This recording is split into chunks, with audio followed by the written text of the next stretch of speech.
Hello. Today, sorry about the sun, by the way. It's very bright this morning. It was really good the other day. It came through really nice light, but today it's really harsh sun, and I've got a shadow. I've not got my lighting up yet. I might have some lights in here, but I'll see. It's not really worth it, I don't think, something like this. I'm going to review the game.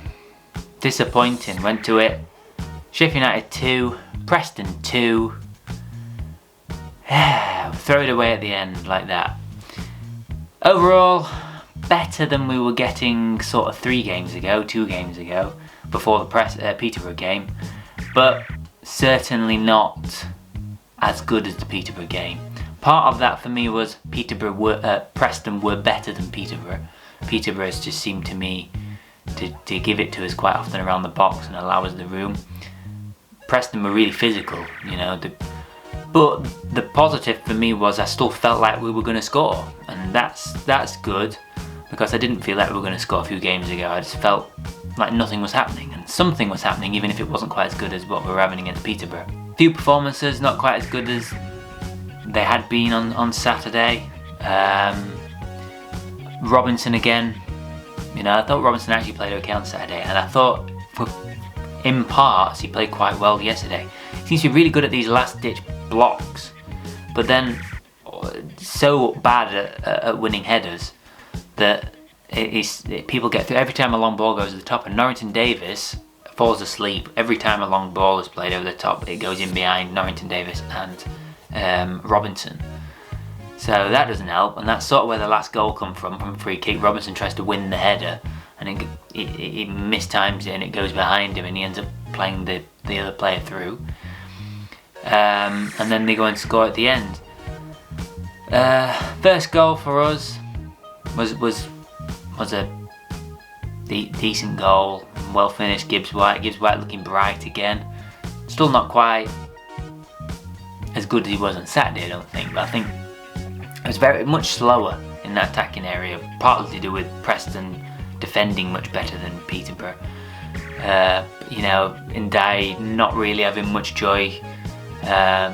Same with Gibbs-white, mostly not having much joy, and I think Luke Freeman came in obviously for Osborne, who was apparently ill. Luke Freeman was slow. He got the ball and he took his time rather than getting it in early. And it took Berger actually came on and changed it a bit, but he didn't speed it up. He just played what Berger does, because Berger's slow. He runs with the ball. He's not quick. He holds players off quite well. Yeah, it was, but certainly not as quick as it had been. I don't think Billy was quite in the game as much. Then he gave away that silly free kick, which led to the goal at the end. And then the goalkeeper, I have to talk about the goalkeeper. First goal, okay, it's probably the goalkeeper's fault, although the ball shouldn't be getting over the back of Robinson again. A long pass beats, is it Norrington Davis it beats, I think. Norrington Davis has gone man, and the long ball literally just gets behind him and he's allowed him in. That's disappointing, that's poor. And then Olsen comes out and tries to deal with it when he should be just stopping on his line really and trying to deal with a one-on-one.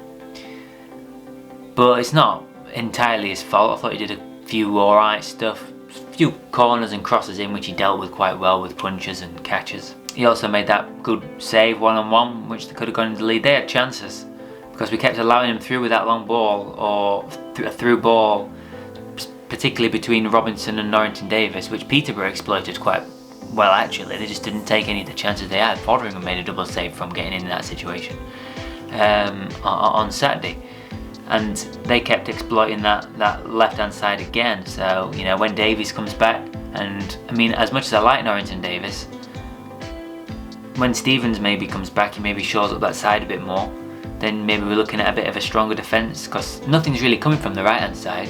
I don't think a lot is coming from where we've got Baldock and Egan. Egan looks quite comfortable, and Baldock defensively is quite sound, even if some of the crosses that he puts in at the other end are very poor. But we certainly need to work out how the defence is going to deal with that, because it just looks like we're going to leak goals on the other end, which I don't mind leaking a goal or two every now and again, but we've got to then try and score that many goals on the other end, and if we're not against a poor side, can't see us doing that, because Peterborough were poor and Preston looked okay.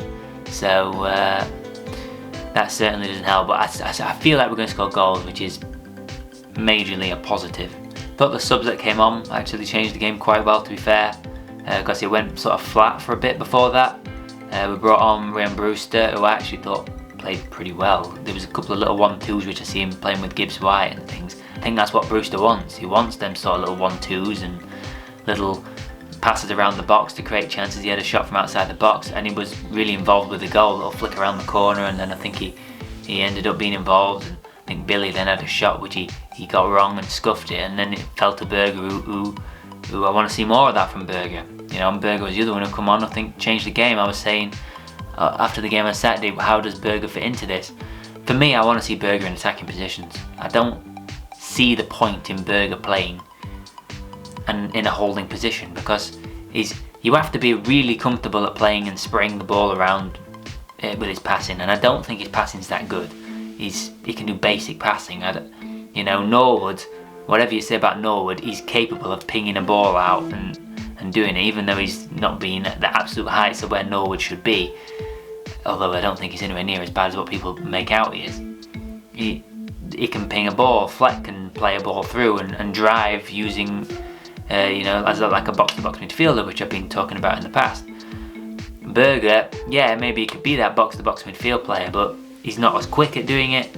I mean, I've never seen anyone as good as Berger, not for any club, at just holding on to the ball. And, you know, when he runs down that sort of right-hand side, it doesn't look like anyone's going to take the ball off him. He's so strong. He's one of the strongest players, upper body, I've seen at holding people off. It's amazing, and he's obviously huge.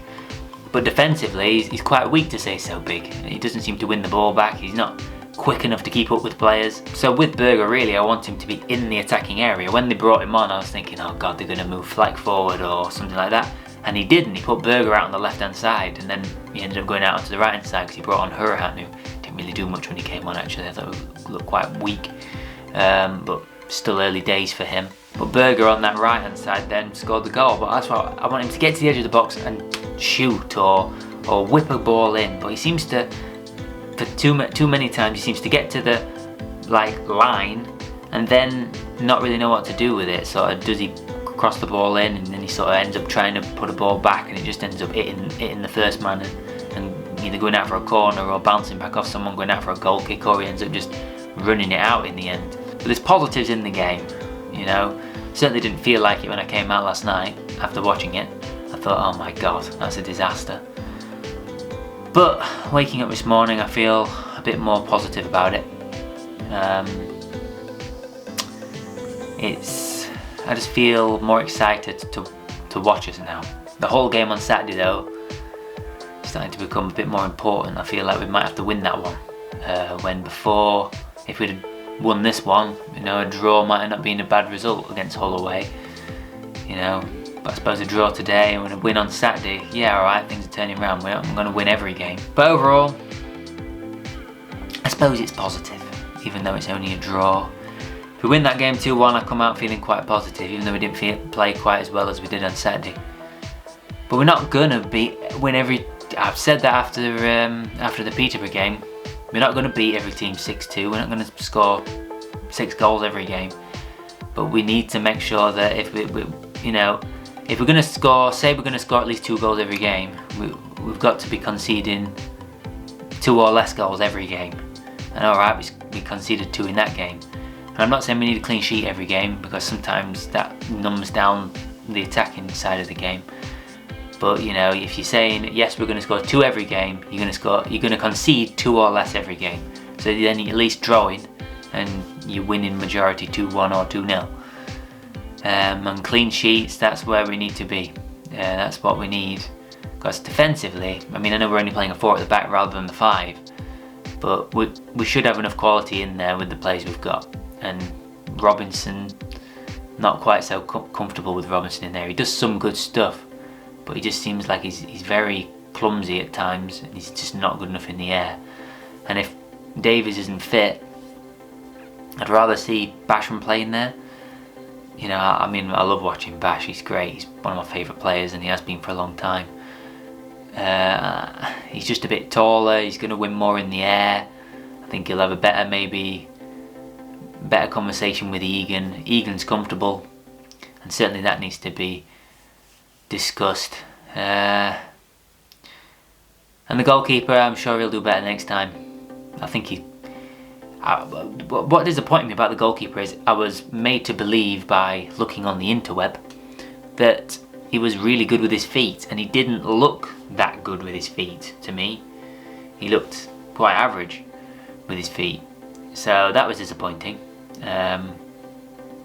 Because I really did think he was going to be someone pinging the balls around all over, but maybe that's just an early, maybe it's just because he's not used to the club yet. And that's about it for this review. For these reviews and previews, I'm only going to do the matches I'm going to go to, because I'm not going to be able to talk about the ones I don't go to so much, because I don't get to watch the games. I'll just be watching highlights. So I might do it if it's really interesting, do a review and not a preview, but I'm just going to do reviews and previews for home matches. They may take a few days to come out, especially if it's over the weekend and it's a Saturday game. It might not come out till Monday or something, but you might just have to deal with that. But other than that, that's the end. Hope you enjoyed me waffling on. Other videos coming out soon. I've got my program reviews. I've got a big stash of old programs over here to the right. I'm not going to show you the programs, I'm just going to show you some of them. Most of them are Sheffield United home programs. Some of them are away programs of teams playing Sheffield United. And I've got one which has arrived which is nothing to do with Sheffield United. But it was a mistake and I've got to send it back. But if I film one later on today, I might just have a quick look, because it's just interesting to look at old programs, and since I've been given one for free that I'm going to have to send back, might as well, hadn't I? Another video I've got coming out soon. I should have 2 videos coming out. I'm going to film one of them right now.